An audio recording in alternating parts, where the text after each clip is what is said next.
From the great Midwest, nestled in the shadow of the iconic Route 66, where we live our lives at the not-so-extreme 1 mile at a time, welcome to the Fastback Podcast, where we discuss the beauty that is the Fast and the Furious franchise, among other related action films. Again, I'm Justin. I'm here with my friend Leif. This is Leif.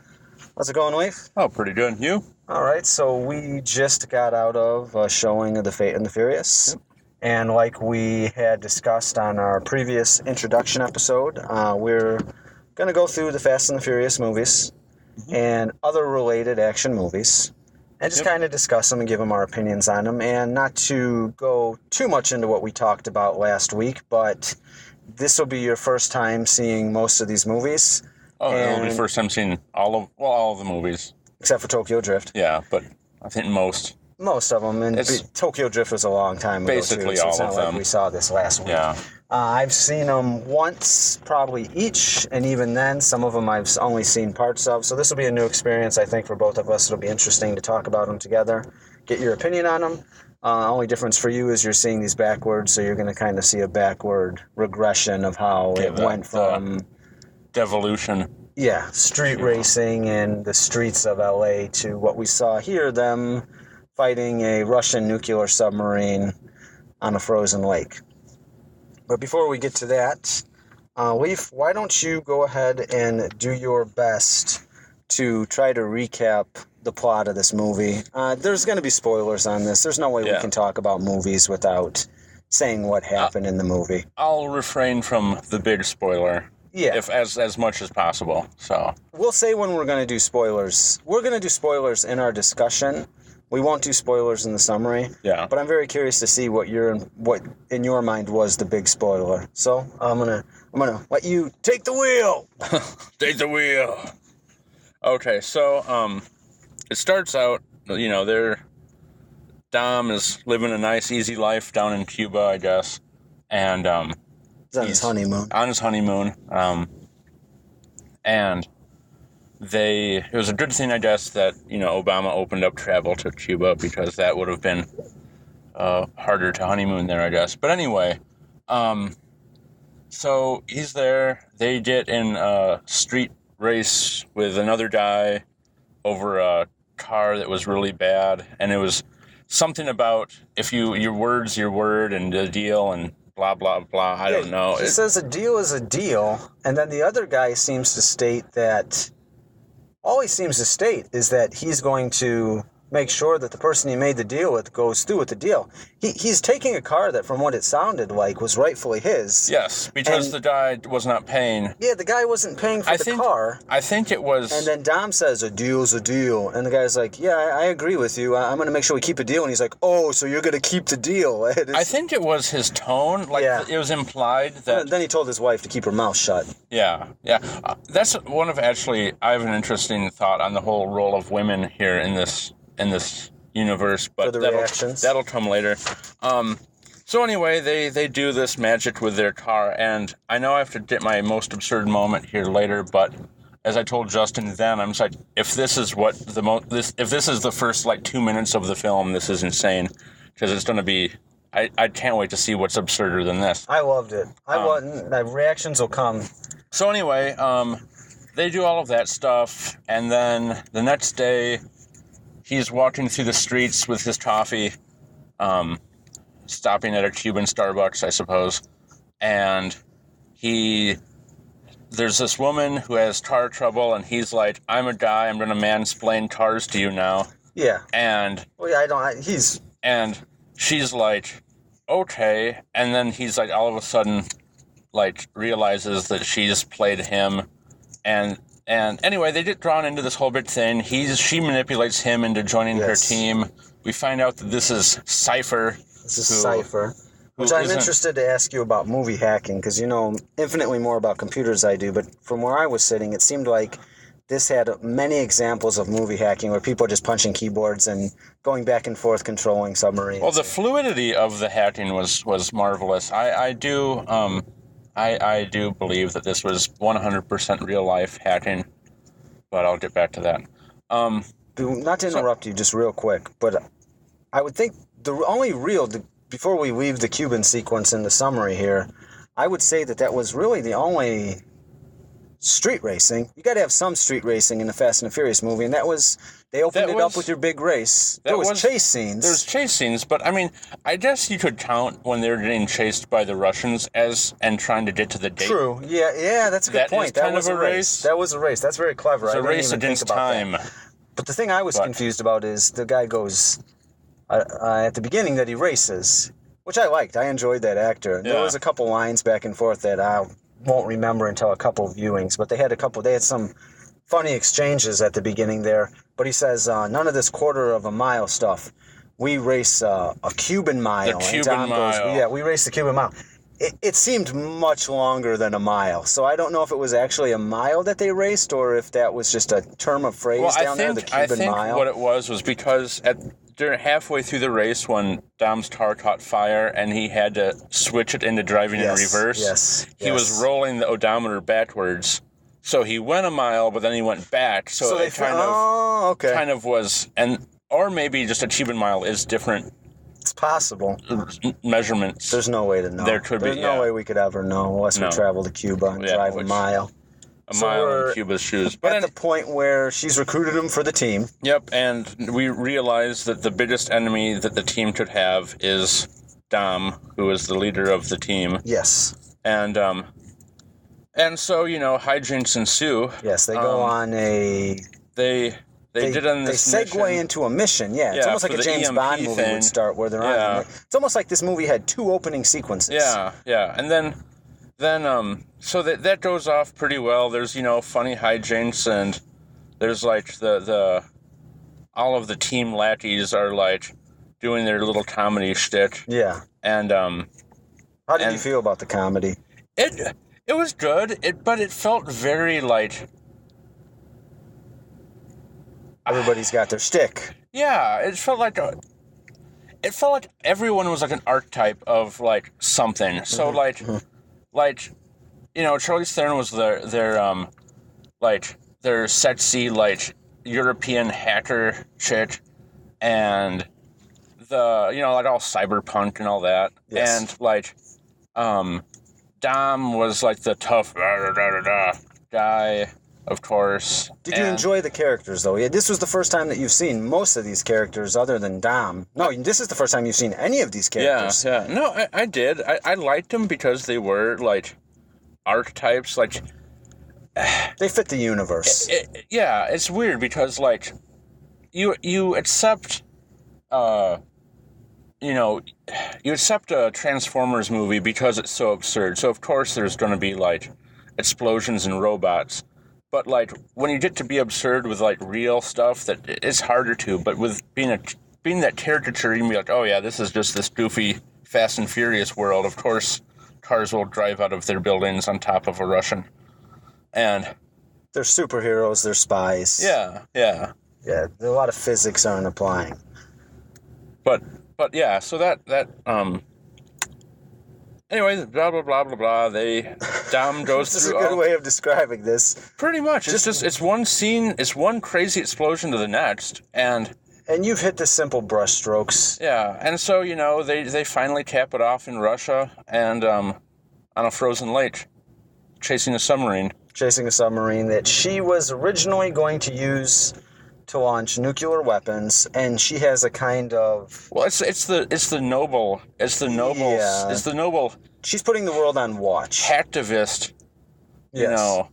ideals, where it's like, I'm going to bomb people for being complete, jerks, instead of, countries shouldn't be evil. Yeah. I'm evil. What was the little story that she tells in there? The alligator at the crocodile. The crocodile, because basically, we only love kids because we don't want them to be eaten by crocodiles. Yeah, you have a son. Is that true? I don't want him to get eaten by a crocodile. Well, then I think that this movie probably hit home with you. It did. I mean, but that's one of the reasons, too, why I live in the Midwest. I don't have to face these dangers. You don't have to face the dangers of crocodiles. No. Some people would argue that the coyotes are a threat, but I've never really been afraid of a coyote. Basically, wherever you're listening from, insert a dangerous animal and replace a crocodile, and the thing still stands. So like you said, she recruits him, They don't understand why he's gone rogue. No. The Rock says, and Dom's gone rogue. Have you noticed, and this is a little behind-the-scenes stuff, but apparently The Rock and Vin Diesel, and I was watching for this specifically, and I noticed it later in the film, but The Rock and Vin Diesel, I guess, do not like each other whatsoever. And did you notice that they did not have one scene together? And even at the end, when they're at the party, when it was showing The Rock, he was doing his scene. He was separate, and it showed a guy just looking off into the distance with his back to the camera, which was supposed to be Vin Diesel. And even at the table scene at the end, they would show the whole group, but then they would just cut to The Rock. And he would be smiling at his daughter, and then they would go back to the whole group. So I watched for it, and I didn't watch for it at the beginning when he first tips The Rock's car over. But if I think back to it with the cuts, I don't think that you ever see Vin Diesel or The Rock in the same shot. It's always just point of view shots cutting back and forth, or weird body double stuff. Because even at the end, when they're all on the ice, we apologize, we're into spoilers here. There's no way to talk about this without spoiling stuff. So this is probably going to be more of a mix of a summary and a reaction, which is basically what you do when you talk about a movie. If you are listening to this, you've probably already seen it anyway. Seen it. I mean, and this isn't the usual suspects. We're not talking about anything here that's going to ruin the movie experience for you. There's definitely no Kaiser Sose in this movie. But at the end, even when they all get out of their cars and he's kissing Letty, and the guy's like, "I'm going to put this on Instagram," and the other guy's like, "Oh, you're crazy." It just shows The Rock's car. The Rock doesn't get out of his car. And I can't even remember. We saw this movie 20 minutes ago. Wasn't he in a tank top, though? It was Russia, so it was cold. Oh, he was cold. Yeah. It could have been. Was he even... Or did he jump out of the thing to... No, he was in the car. He didn't jump out to defer the missile. But no, he did jump out. Okay, so he wasn't even in his car. He was hanging on... No, I mean, he got back in the car. Okay, all right. Because he was hanging onto the door, and he told the guy to turn... So he actually steered the missile... Not with his feet, yes. No, I thought it was with his foot. He pushed it. But he, using his body as an extension of the vehicle, had him turn the correct amount of left to push the torpedo. Which I loved. Which I loved. The whole entire movie, they're trying to figure out why would Dom do this? Why would Dom do this? And they really, very, very quickly fall into line with Mr. Nobody to say, well, I guess we got to go take him down. I would have liked to seen a little bit more development between the characters where there's a little bit more of a conversation where two people go to each other go, this is our best friend. Like, it'd be like all of a sudden if you went rogue and someone's like, a government agent showed up on my door and was like, we're going to need you to kill Leif. And I go, I got to kill Leif now. I guess that's what it is. I'm exaggerating. There was a few scenes where they're like, hey, don't remember, he saved all our lives. But they went into it pretty quick. Like, they're just like, going on a mission. I think it's all understood as, like, we're just going to have to do this to everybody who possibly gets out of line. Yes. And it's just understood, like, I like you, you're my best friend, but I'm also going to have to kill you if you cross us. And he even says that to her at the end. He says, hey, just so you know, I might have to take him down. And she says, well, you might have to take me down too. And it was just kind of an understanding. So at least everyone's like, okay, well, we're going to have to shoot each other after we get done shooting other people. And I think part of it was probably that they were not so much going after him to try to take him down. It's more of like this, like, let's bring him home and try to figure out what the heck is going on here. Yeah. So that is a summary of the plot, which is easy and not easy to do with the Fast and the Furious movie, as we're finding out as we speak, because it's like things happen, and it's not like you're talking about It's a Wonderful Life, where it's like this happened, and then this happened, and this happened. It's just kind of... Essentially, you're just describing... set piece. We're describing set pieces. You're describing, essentially, a car crash you pass on a highway over and over and over again. But not in the way that a car crash is bad, because I loved every minute of this. I got a lot of entertainment out of this. It was ridiculous. And that's not biased thinking. I was happy more than I was sad. Yes, I was happy more than I was sad. And again, to repeat, we are not super fans of this. We're not the two people who are going to go in there and watch this and just love whatever they spoon out to us because we were predetermined to love it walking in. We're new to this. And if we had if we were still doing $2 theaters and had never seen one of these and stumbled into the old $2 theater and watched this, we would have loved it just as much. Oh, yeah. It would have been... as we are because we're doing this podcast. I thought it was piece great. Of work. One of the things I do want to comment is it seems like a lot of the lines, when they were doing their heavy lines, they were like the thematic, they were very forced lines. Oh, these were very forced lines. The Rock had a lot of great, I'm going to beat you up type insults that I thought he delivered very well because he has such charisma. Oh, yeah. He didn't do that.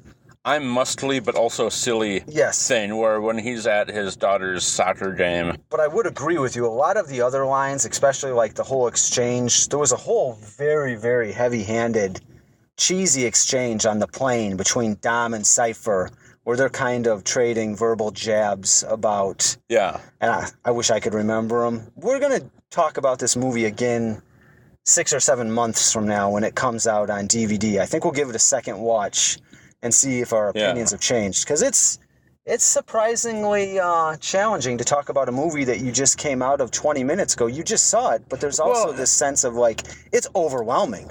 Well, yeah, but I think, though, that speaks to the sort of the... I can basically tell you every single image of that movie. Yes. But I can't tell you what they said. No. And I think that speaks to your point of it was just forced... And strained dialogue. It's basically like when I read me and my son will read a book, it's a kid's book, and it's a lot of pictures and few words because we all understand the story through the pictures, and we don't really need words getting in our way. I wish I could remember some of that exchange, because there was some great lines. There was one that happened so casually. I think it was during the scene where he first meets Cypher. Yes. Where she's like, oh, you're going to play a game, and he's like, I play the game like it needs to be played. I have no idea. I can't remember, but I remember thinking... She says, you're going to work for me, and he's like, I'm going to save you a lot of time because I only work for myself.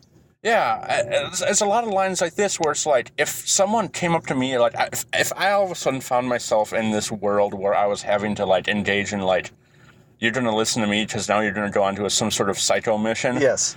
I wouldn't come up with these lines because they're lines no one thinks about until the movie happens. And that's a great point, because when you were just saying that, I was thinking along the same lines. These are lines that people would say after they had time to think about it. We've all been in situations where somebody says something, and 2 hours later as you're driving home, if I would have said this, that would have been great. Yeah, exactly. And I'm not saying these are well-written lines, but I'm saying that these are lines that people would say if you had 3 hours to think about a comeback. It was just too much A, B, A, B, A, B, A, B. It was perfect reactions. It was like watching some really, really good improv, though. It was. I would agree on that. And that by itself was entertaining. The characters themselves, and I know we touched upon the characters. Were there any that you liked more than others? I have to admit, I found myself falling on the bad guy's side more than the good side. So you like the performance, or you like the motivation? I just liked the performance, I guess. They were caricatured too. I mean, the Rhodes guy. That was the guy with the red hair and the beard? He should be on a fishing boat somewhere. Yeah. Just a henchman. Yeah. Typical action movie henchman. Him, he just seemed disgusted by the whole process, and that seemed like he wanted to be there.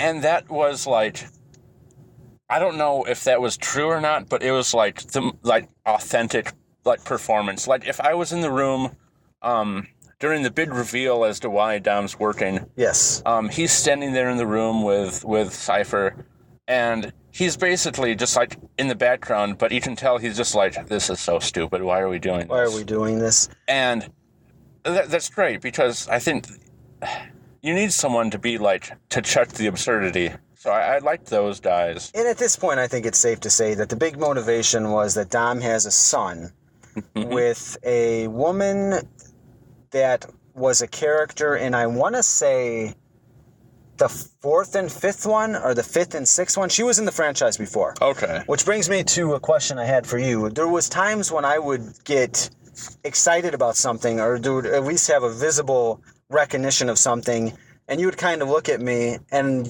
I knew that you knew that, like, okay, this must be somebody particular that's getting him excited that they popped up on screen.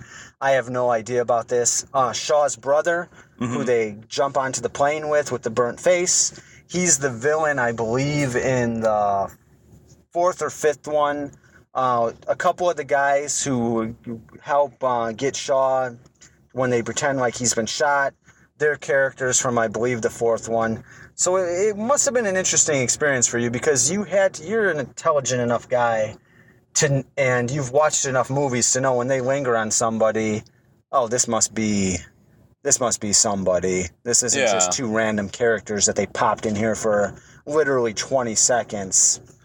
Did it take you out of the movie when you were trying to figure out what the heck was going on? No, I mean, the flashback scenes as to, like, when they resurrected what's his face, the driver guy. Yes, which I think his name was Shaw. Was that Shaw? Yeah, I want to say that was Deckard Shaw.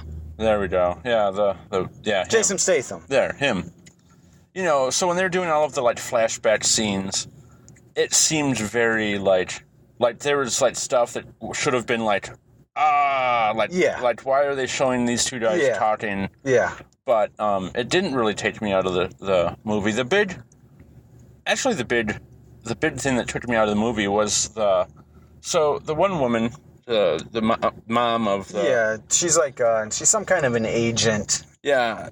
You know, she's like, I was pregnant and I was going to, you know, tell you when you, on your honeymoon, I guess. Yeah. I didn't really get that. Like, why would you go and tell someone that they have a kid? You clearly waited long enough. You can at least wait for not on the honeymoon. I think she said she was going to wait until after he got back from the honeymoon. But it's very confusing with the timeline, because I am unfamiliar with what the timeline is of these movies, because Dom was with her when they thought Letty was dead.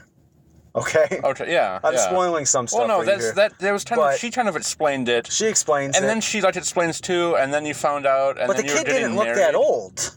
No, the kid was, like, less than a year. All right, so I'm confused about the timeline of these movies, and I guess it's something we'll kind of stumble upon when we go back and watch them all, or if we're smart enough to watch them in order. Is Tokyo Drift still in the future? Tokyo Drift is in the past at this point. Well, maybe Tokyo Drift takes place between the 6th and 7th one. She, I think, is in the 5th one, and I think it's in the 6th one that Letty comes back and they realize that she has amnesia. So I guess it's only been, all of this stuff then has seemed to have happened sometime in a 2-year period. Because you said that kid wasn't over 1, right? No. Oh, no. Yeah, this is awesome. This is, like, classic, like, soap opera turf here. Yeah. Did you think that Vin Diesel's performance was touching enough in regards to things with his son, or was it total cheeseball?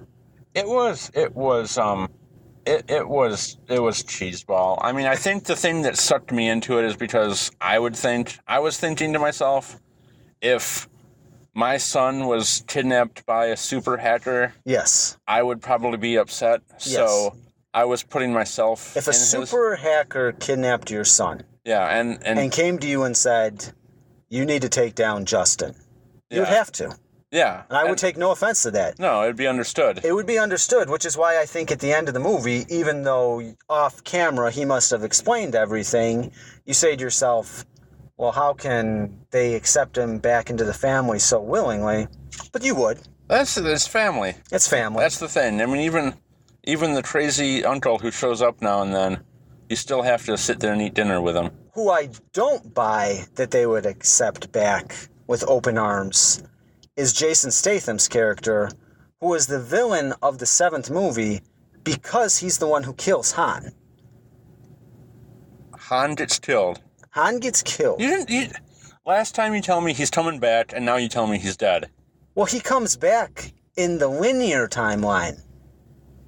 He dies in the 3rd movie, but he comes back in the 4th movie because the 4th movie takes place before the timeline of the 3rd movie.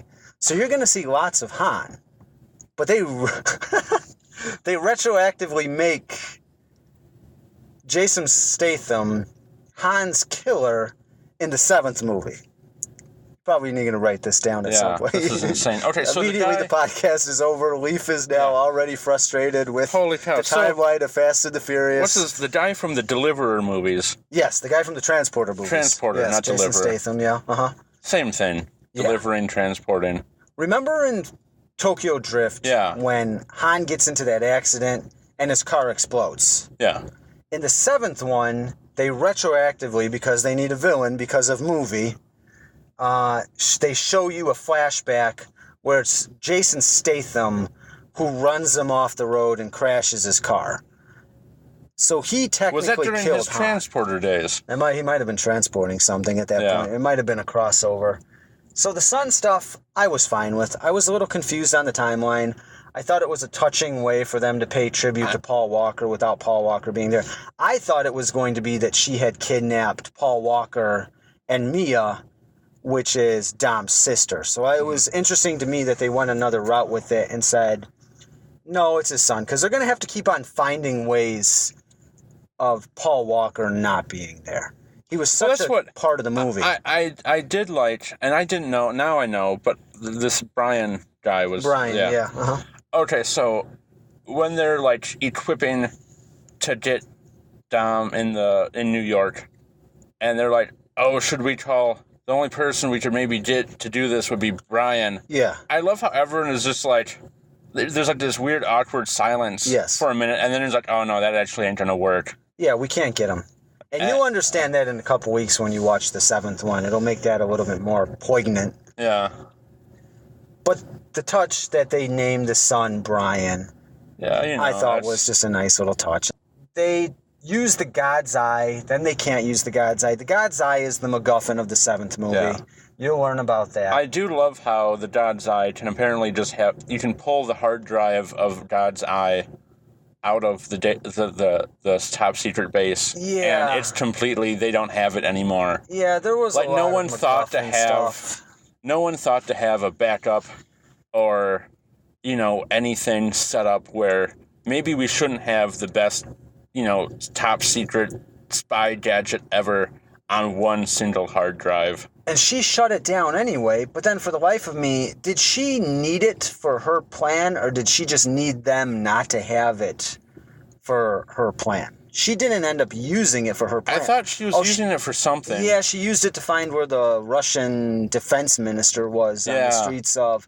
Which, that's one thing, and we can't start with the picking of these movies apart because it would derail everything. But the only time I was watching this plot-wise where I was like, well, wait a second, it was strange to me why she couldn't then just use that zombie car device just to control the limo and just bring the limo to wherever you want. Well, so in the dialogue, I noticed they snuck in the words of the hacking words of the day, which is, do you have what cars have the 0-day vulnerability, which is, if everyone throws around the word 0-day like it's, whatever. But so they threw that in and they specified a certain car, and that's how they're able to control only some of the cars. And those happen to be the cars that probably gave the Fast and the Furious 8 money for product placement. Oh, yeah. I didn't pay attention, but did they, from your mind's eye, were they all part of the same brand of cars? There was a lot of, Grand Cherokees, Jeeps, and there's some Dodges in there. All right. Which is all the same company? Yeah. Okay. I don't know. All right. But, I assume. So, no, so that makes sense. Like, they did do a test. The hackers have been crazy, and they have managed to take over cars with certain computer devices in them. Is that a real thing that you referenced? The 0-day thing or whatever it is? They call it a 0-day because, it's a exploit that allows someone to take over, hack into a system, any system.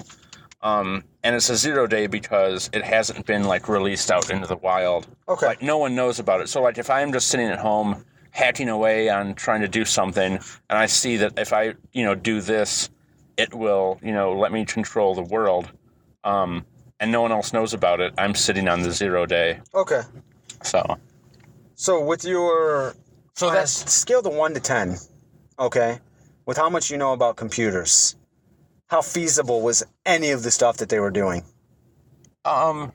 Well, like I said, there's actually YouTube videos and stuff of people remotely getting control over a car and like stopping it and driving it. And so this is not totally ridiculous. It's not completely ridiculous. I mean, I don't know how well it would scale because I'm not a super criminal hacker. Sure. But they can. People have done that. Because I've wondered about that with these movies before. Because like many action movies and many franchise movies, everybody is incredible at everything and everybody's an expert. Yeah. The hackers are the best. They have the best hacker in the world. This guy's an incredible driver. They're all incredible drivers. Yeah. They all know how to handle weapons. The theory is a lot of cars, are nowadays with the computers, they have like a 4G connection in them or Bluetooth or whatever. And as long as you have that network connection, you can get into it somehow. So they end up at the end. God's eye. With God's eye, you can do anything. They all end up in Russia. Mm-hmm. At some kind of secret base. They know Dom is going to be there because they know. Dom knows they're going to be there because he knows his crew is the best. And they're going to stop him.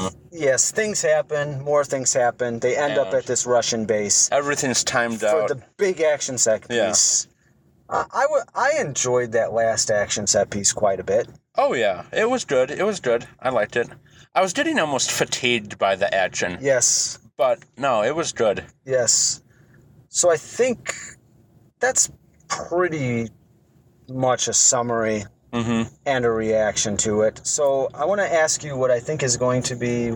We mentioned this may be a regular segment for every episode, and I'm looking forward to this, and that is Leif's most absurd moment. So, Fate of the Furious, what did you think was the most absurd moment of this movie?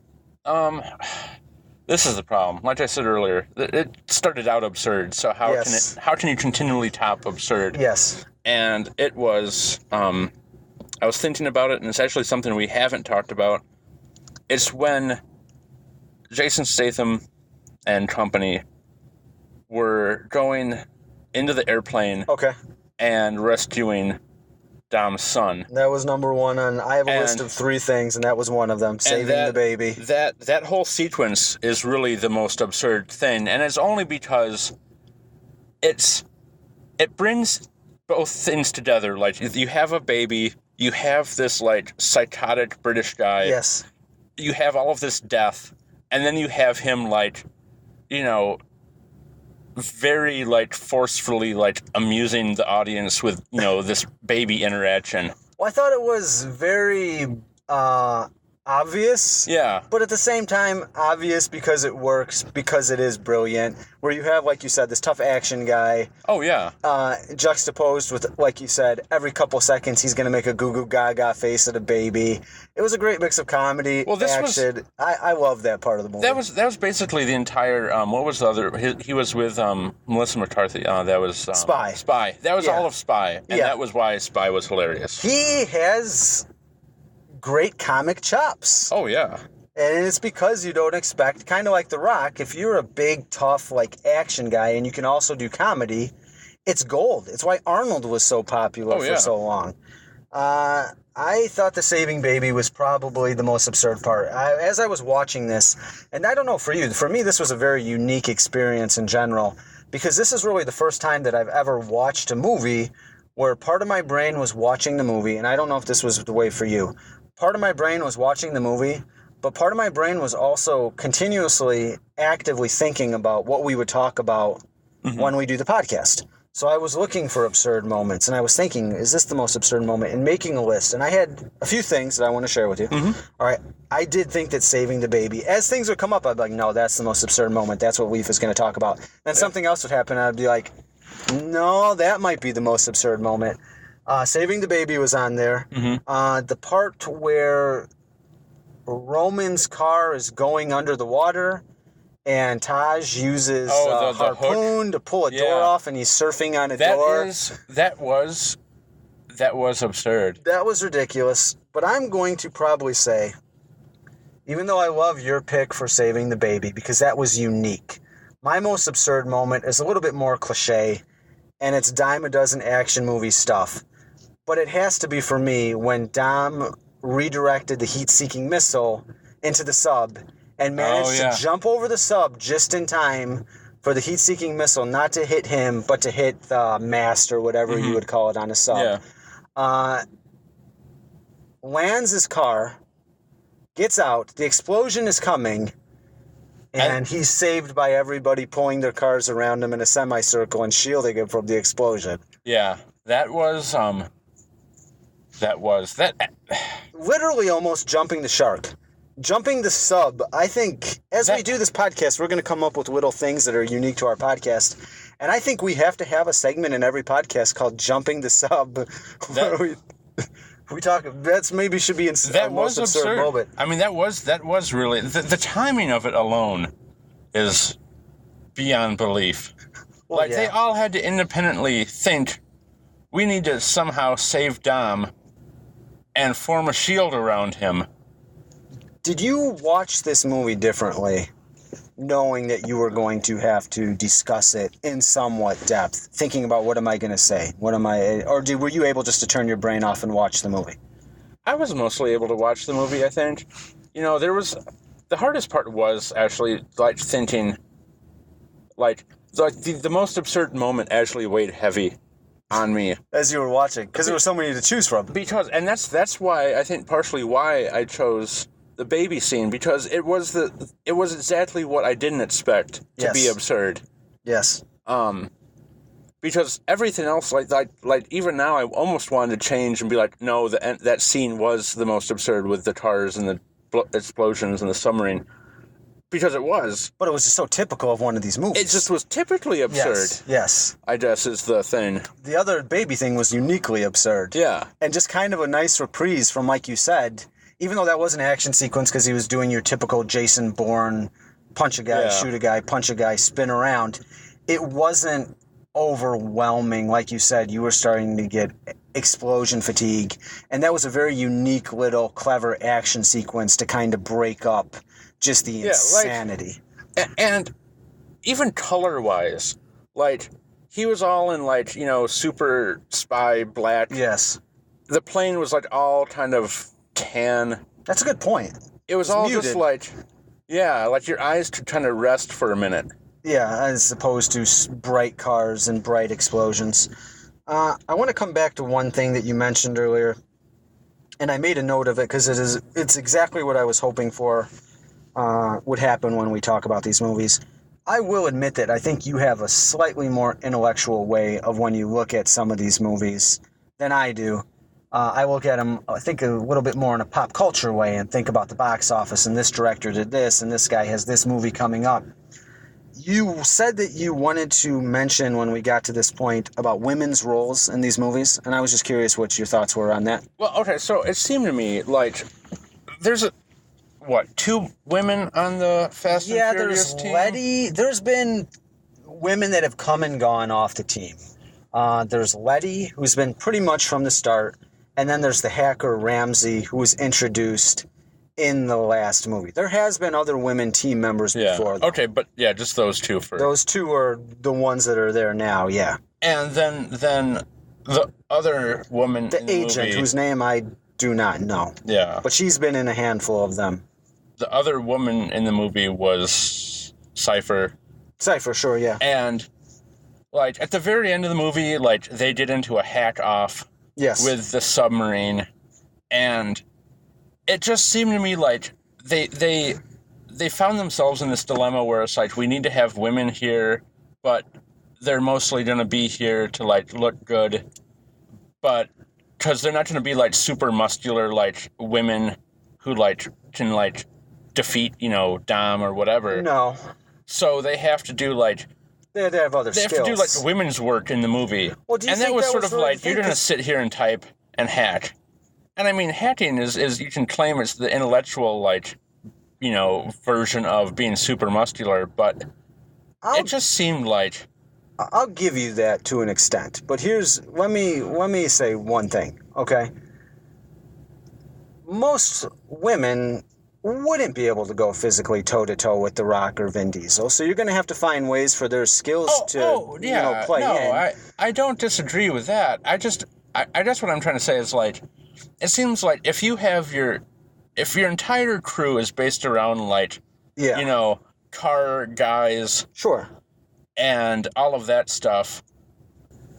It seems weird then that you would just carry, like, this one, like... The hacker? Yeah, around with you. I think that'll become more clear to you as you watch these movies, because this is a ragtag group of misfits who bring people into their circle, and once you're in the circle, and they're going to take care of you. So just from seeing the other movies, they save her in the 7th one.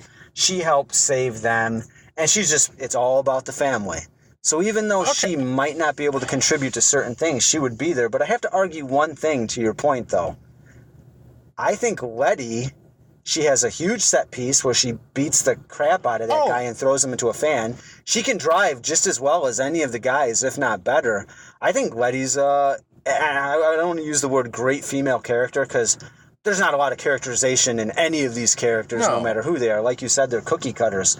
But as far as being cookie cutter action cliches, I think Michelle Rodriguez holds her own against Vin Diesel. I think they're equals. Yeah. So did you just have a problem with the villain was not as strong as you think? No, it's not even about them being strong. It seems like it seems weird that, like, there's this trend now that if you have hackers, yes, they're going to be these, like, attractive women. Okay. All right. And that's how you can get women into movies nowadays. So you're seeing this in other movies? Yeah. Okay. Yeah. Right. And that's like, that just seemed to be like, okay, well, now we've carried you as this, like, sexy hacker along. Now it's because she was redundant because the other guy seemed to know just as much about hacking. Yeah. Except he just was, like, more of, like, a humorous guy. Yeah, he was more of a humorous guy. He's the funny guy who apparently can do stuff, but... we just like him being funny now. So you're saying that it's an easy skill to give to, and I would but I would speculate, not even just a female character, but it seems like, you make a good point, any character in any spy movie, action movie, thriller, cop movie, war movie, anything where you have people who have to have physical imposing skill. You are right. If there's the dweeby guy, or if there's the little guy, or if there's the female character, and you need to have him in there, he knows computers. Yeah, that's what they do. That's a good point. I want to give you. Let's do another segment here. All right, that we're going to call the Fact of the Furious. Mm-hmm. All right, and what that is going to be is I'm going to give a little facts, little trivia about these movies every time we talk about one of them. This one is obviously came out this weekend, so I'm going to just tell you a little bit about how much money this movie made in the past 3 days. Okay. This movie made $100 million in the United States. Second biggest opening for a Fast and the Furious movie in the United States after Furious 7, which I think made like $145 million. There was different circumstances around that. It made $532.5 million worldwide in 3 days. This is the biggest opening for a movie of all time. Mm-hmm. Past record holder was Star Wars The Force Awakens. I think you're going to see a trend in movies in general where movies are not going to hold on to records. Oh, no. Like Jurassic Park was the #1 movie of all time for 5 years. Then Titanic was the #1 movie of all time for like 15 years. And now it just seems to be... It's going to change every 6 months as the next big... This record, I'm guessing, will be broken when Star Wars The Last Jedi comes out in December. And maybe that will be broken when Avengers Part 1 comes out the next summer. These are going to constantly be broken. But it was #1 in 60-plus territories. Made $190 million alone just in China. This was not only China's biggest opening of all time, but the biggest opening for a territory of all time. No movie has ever made more in a single territory than $190 million. And I got this next fact off of BuzzFeed News. This movie in 3 days has already made more than the entire theatrical runs of the first 4 movies combined. So these movies aren't slowing down. No. They're just pulling insane numbers in. Which actually then brings me to a question. Why did they name it The Fate of the Furious? Because... there was really no fate decided in this. it just seems that they're continuing on their crazy ways. I think that was reverse engineered, to be honest with you. In all seriousness, I honestly think F8 Fate. And they said, that's too good to pass up. We'll call it the Fate of the Furious. And they had to shoehorn a line in there, which was one line with her talking about fate. Yeah, okay. And that actually brings up, when we got our tickets, seat F8. Yes, I purposely got seat F8, just so on my movie ticket it would say F8. We'll little inside joke for myself. We'll be posting a photo of that here. Sure, well, later. You got to prove it. Yeah. We're going to wrap this up fairly quick. Listening back to our last podcast, and this is something that I'm going to try to work on. I think we're going to improve on this with each episode. Yeah. It is interesting and somewhat challenging to talk about a movie that you just got out of, like we said. Mm-hmm. Listening back to our last podcast, I think I said we're going to wrap this up about 15 times as we proceeded to talk for another 15, 20, 30 minutes. It's like that time when you're trying to leave and someone says, okay, well, I got to go, but you keep on. Then you find something interesting to talk about. So I'm going to work on that. But we have to do our review. Yeah. We have to do our actual rating. We are not critics. No. We're not going to talk about cinematography. We can talk about character. We can talk about pacing, which I thought the pacing on this was fine. You were surprised when you looked at your phone when you came out of the theater and you're like, it's 2:30. Yeah. For being a 2.5-hour movie, I thought it went along at a pretty decent clip. Oh, yeah.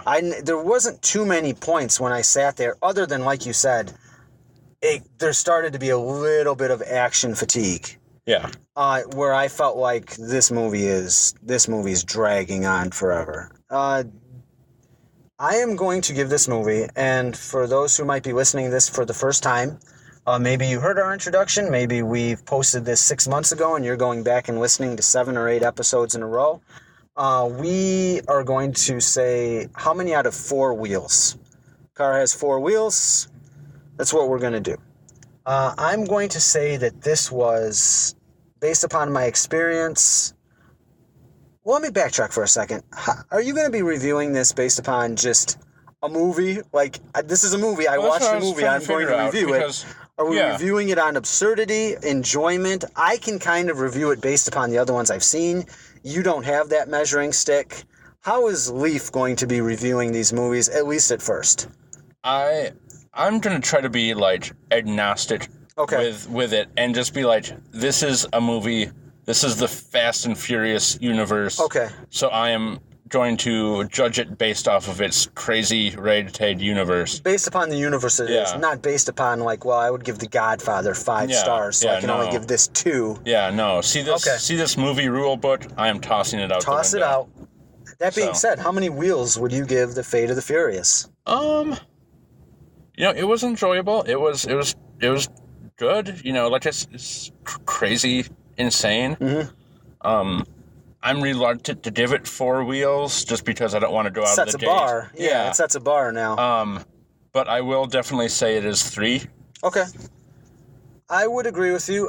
Just having a certain measuring stick of having seen these other movies, no matter how briefly, with that in mind, and also just with in mind of just a normal movie-going experience where I pop my money down and I watch this movie, I felt like I got my money's worth. I turned to you after the Cuba sequence was over, 10 minutes into it, and said, well, that was worth the $5 that we paid to see this matinee there alone. I loved that. That may have been my favorite sequence of the entire movie. The movie just because that was the real Fast and the Furious. That was absurdity, but they were still, it was about cars and racing. The movie could have kept on going in that universe and would have been perfectly acceptable as a movie too. And as much as I love spy movies, it's very much my favorite genre. And as much as I love them getting into the spy thing, that was my favorite part of the movie, not to repeat myself, because it was still like the old Fast and the Furious. Having rambled on about that for 30 seconds, and having the measuring stick of the other Fast and the Furious movies, I'm going to give this 3 wheels. I would put it right in the middle. I'm not going to sit here and rank off all my favorite Fast and Furious movies 1 through 8, but it's right there in the middle for me. There's definitely ones that I like more. There's definitely ones that I don't like as much, but this is a 3-wheel Fast and the Furious movie for me. Yeah. I enjoyed the heck out of it. It was entertaining. It was great to see the movie together, and I think we've pretty much covered it all. Yeah. So we want to thank everybody for listening. Thanks for listening. Leif, if anybody wants to contact us, would you like to give the listeners the various ways that they can contact us? Okay, yeah, we're on Twitter at Fastback Podcast, Facebook page, Fastback Podcast. We basically state that out everywhere. You can email us if you have any questions or any comments. Fastbackpodcast@gmail.com. Fastbackpodcast@gmail.com. And we will be talking next about Furious 7. Yeah. I know we said that we would sprinkle some other related action movies in, and we will, but I think we should start strong with a couple of the Furious movies before we go off to something else. Yeah. And so, thank you for listening. Yeah, thanks for listening. Thank you very much. Now I'm off to get some of that Cuban Nas. Get some Cuban Nas.